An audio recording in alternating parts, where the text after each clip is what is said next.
The views and opinions expressed on any program are those of the producers and/or the persons appearing on the program and do not necessarily reflect the views and opinions of FRC Media, Bristol Community College, or the City of Fall River. It's that time again on the program where we take a look at what else is going on in terms of business and economic development news. I am joined by Kevin Lawrence. He is the owner, editor, and publisher of Fall River Development News, which you can find on Facebook. Kevin, how are you? Very well. Happy to be here once again, Keith. All right, couple items on the docket for this week. First, downtown will soon see a new child daycare center. Yes, this is on Troy Street. Businesswoman Natasha Machado announcing that she will be opening up her fifth childcare center at 44 Troy Street in downtown Fall River. Recently, it's been home to the Fall River Museum of Contemporary Art, but it was formerly a wallpaper store for many years downtown.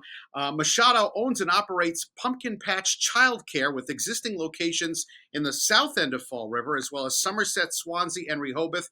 The second Fall River Pumpkin Patch downtown location on Troy Street is going to be 3,000 square feet of space. It's also going to feature a cafeteria. If you're familiar with the building, the Fall River Museum of Contemporary Art has been occupying the entire space.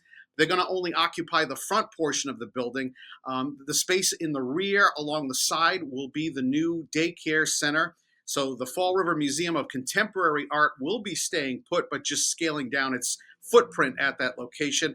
Machado has been in the childcare business for 8 years, and prior to opening her first center, she started with in-home daycare and has since opened 4 additional locations. And today, between all 5 facilities, Machado has over 40 employees and nearly 200 children enrolled. So quite a business story.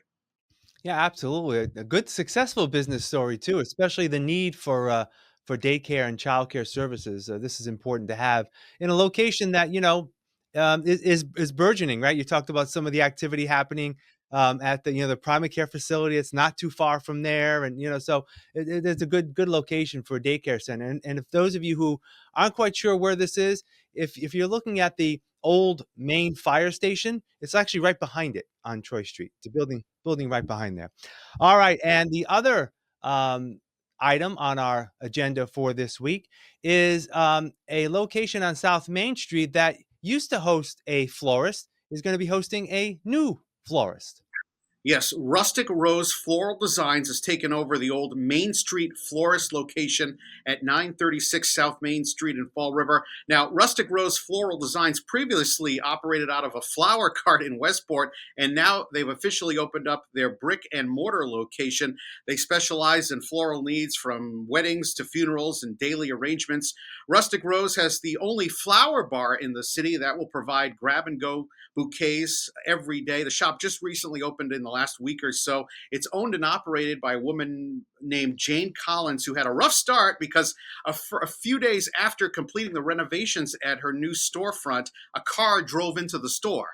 So she was able to finally open along the side of the building that was not damaged, but there are exterior repairs that need to take place before the facade will be looking like new again. But as you can see from the photos, they did a nice job on the interior renovations, but unfortunately, the outside of the building was damaged, and she has a temporary entrance right now. Well, let's hope that's not a signal of what's to come. Hopefully, they'll be very successful in that location. I believe that old florist was successful for many years. It's right, sort of again, south, just a little bit south of St. Anne's Hospital. There's a parking lot there. It's literally that corner from that parking lot, I believe, right across the street. I believe in that corner, South Main Street. All right, you can find out more of Kevin's work by visiting him at Fall River Development News on Facebook. Kevin, we'll do it again next week. Take care. Thank you.